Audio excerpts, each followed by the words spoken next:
Rema hari ini, Keluaran 15 ayat 13.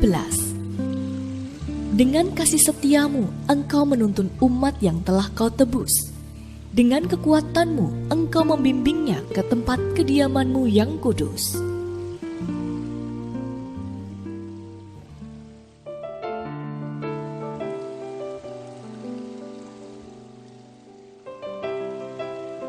Bila Rinta merenungkan kembali perjalanan hidupnya, penyertaan dan bimbingan Tuhan sangat dirasakannya.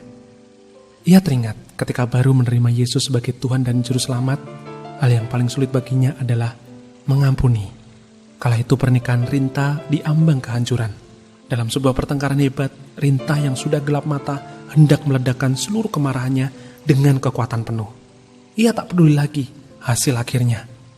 Namun, sebuah suara yang sangat tegas dan jelas terdengar persis di telinganya. Minta maaf. Alih-alih meledak, otoritas dalam suara itu membuat Rinta tanpa sempat berpikir seketika meminta maaf pada suaminya. Walaupun hati dan otak belum bisa menerima, mengapa justru ia yang harus minta maaf? Namun setelah itu Tuhan memulihkan pernikahan Rinta. Meskipun tidak serta-merta Rinta bisa mengampuni, tetapi Tuhan terus membimbingnya. Dengan sabar Tuhan memberi pembukaan dan pewahyuan. Hingga akhirnya lewat perumpamaan hamba yang berhutang 10.000 talenta dalam Matius pasal 18 ayat yang ke-23 sampai 35, Rinta bisa melepaskan pengampunan. Tuhan kita tidak pernah berubah. Dia Tuhan yang memberi instruksi dengan sangat jelas pada tokoh-tokoh perjanjian lama dan perjanjian baru. Dia juga Tuhan yang sudah membimbing gereja kita sampai seperti sekarang ini. Tuhan yang sama dengan kasih setianya mau membimbing kita pribadi lepas pribadi. Dia ingin membimbing kita secara personal dan spesifik menurut kebutuhan kita masing-masing. Supaya setiap kita mengalami terobosan besar dalam setiap aspek kehidupan. Mintalah agar kepekaan kita dipertajam, sehingga kita bisa mengerti instruksi Tuhan dengan jelas. Bukan hanya untuk diri kita pribadi, tetapi juga untuk menjawab mandat membebaskan bangsa kita dari segala bentuk kegelapan. Agar kita bisa menjadi agen pembawa terang kemuliaan Tuhan dalam hidup mereka yang sedang terkurung dalam kegelapan.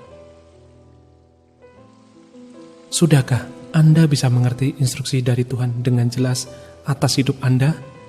Mengapa? Sudahkah Anda melaksanakannya? Jika belum, apa yang menghambat Anda? Bisa dimulai dari hal kecil.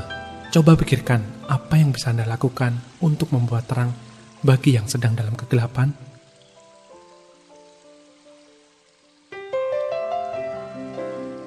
Tuhan Yesus, terima kasih untuk kasih setiamu yang besar dalam membimbing kami.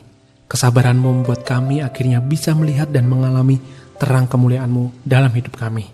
Tambah-tambahkan kepekaan kami Tuhan, sehingga kami bisa mengerti setiap petunjukmu dengan jelas dan melaksanakannya sesuai dengan yang Engkau mau. Di dalam nama Tuhan Yesus kami berdoa. Amin. Tuhan yang sama yang sudah membimbing gerejanya, pasti juga akan membimbing hidup kita pribadi lepas pribadi.